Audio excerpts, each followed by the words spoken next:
Hey guys, it's Tibbs from Purple Noob Juice. Nugget Shooter actually told a story the other day. It kind of brought back memories of something that happened to me as in my childhood, and then when I got older.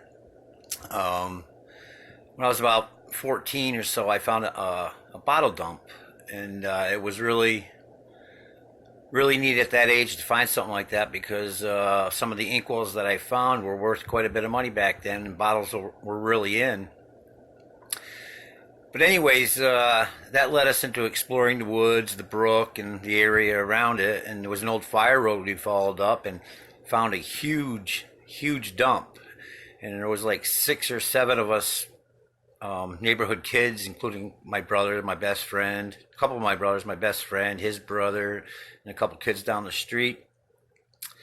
And I was with my best friend in our bare feet on top of this huge dump. And all of a sudden, all the other guys, my brothers and friends and everything, were screaming. And they had been attacked by these long, they must have been like an inch and a quarter long yellow jackets. And they were just screaming, and most of them ran, all but one ran. And my friend and I had to get this kid, Bobby, because he was just standing there screaming. And my friend and I jumped down, grabbed him, and just started pulling him away from the area.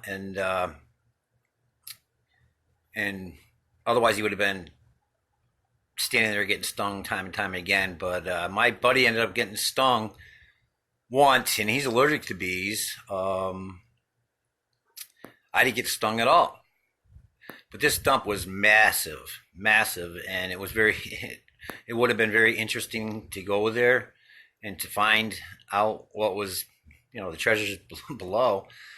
But we just never decided to go on back. And we had followed that road down to a brook, and they kind of rolled around in the brook to get the bees off. They were brushing their legs. And anyways, to make a longer story shorter, 10 years go by, and I believe it was around the 4th of July, my uncle had stopped over, and I showed him some of the bottles that I had found in that first dump, the inkwells.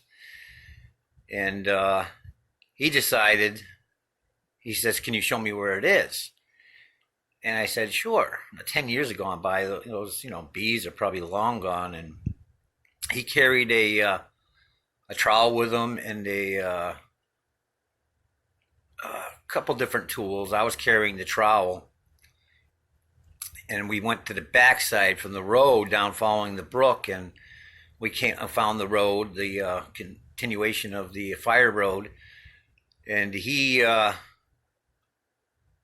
has problems with his heart. He had an enlarged heart, and I was concerned for him, especially when told him, I said, "Be careful, Uncle." And as soon as I said, "Be careful, Uncle Joey," and boom, I go, "This is where the bees were." Boom, I got stung. And I could just think back 10 years prior to that when everybody else got stung, and I ran. I said, "Run, Uncle Joey, run." I dropped the trowel, and I took that same path that we followed 10 years earlier. And the bees were covering my arms, my legs, hundreds of them. I got stung, I think, 17 times, if not more.